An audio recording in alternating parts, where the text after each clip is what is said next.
আসসালামু আলাইকুম রহমতুল্লাহি ওয়া বারাকাতুহু। বন্ধুগণ, আমি এখন আপনাদের হযরত আদম আলাইহিস সালামের জীবন থেকে শিক্ষণীয় কিছু বিষয়সমূহ নিয়ে আলোচনা করব। এক, হযরত আদম আলাইহিস সালাম তিনি সরাসরি আল্লাহ তাআলার দুহাতে গড়া এবং মাটি হতে সৃষ্ট।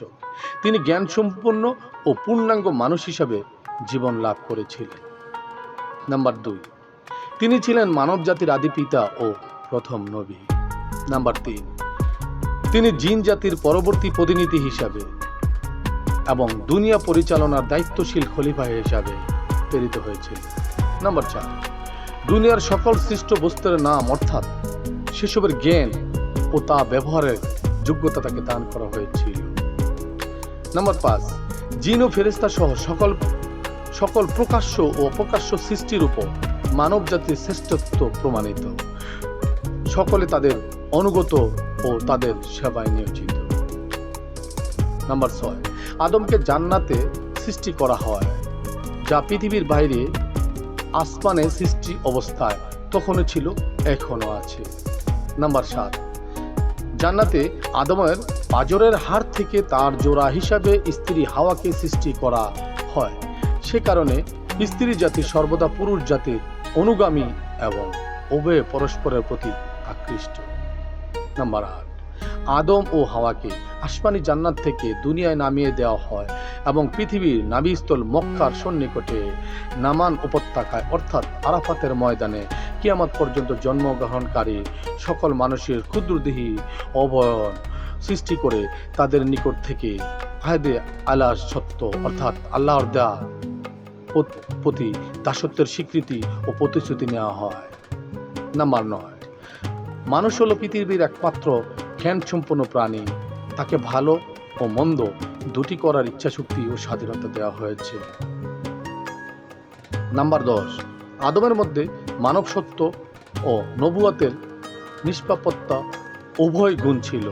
তিনি শয়তানের প্রবচনায় আল্লাহর নিষেধাজ্ঞার কথা সাময়িকভাবে ভুলে গিয়ে নিষিদ্ধ বৃক্ষের ফল খেয়ে অনুতপ্ত হন এবং তওবা করেন। তওবা কবুল হবার পর তিনি নবুয়ত প্রাপ্ত হন। অতএব নিঃসন্দেহে তিনি নিষ্পাপ ছিলেন। একইভাবে আদমের আওলাদগণ পাপ করে তওবা করলে আল্লাহ তাআলা মাফ করে দিয়ে থাকে। নাম্বার 11, আদমকে সিজদা না করার পিছনে ইবলিসের অহংকার ও তার পরিণতিতে তার অভিশপ্ত হওয়ার ঘটনার মধ্যে মানুষকে অহংকারী না হওয়ার শিক্ষা প্রদান করা হয়েছে।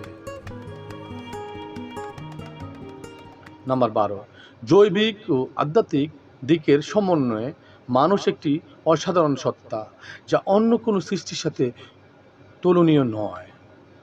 নাম্বার 13, ঈমানদার বান্দাগণ কিয়ামতের দিন বিচার শেষে পুনরায় জান্নাতে ফিরে যাবে।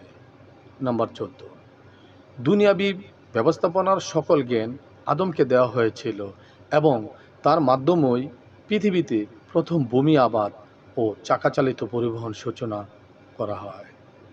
নাম্বার 15, সর্বশেষ যেটা, সব কিছু সৃষ্টি হয়েছে মানুষ সেবার জন্য, আর মানুষ সৃষ্টি হয়েছে আল্লাহ তাআলার দাসত্বের জন্য। সুপ্রিয় বন্ধুগণ, হযরত আদম আলাইহিস সালামের এই জীবন থেকে কিছু শিক্ষণীয় ঘটনা আল্লাহ তাআলা আমাদের জীবনকে পরিবর্তন করুক এবং আমাদেরকে এগুলো মেনে চলার তৌফিক দান করুক। আমিন। সকলেই ভালো থাকবেন।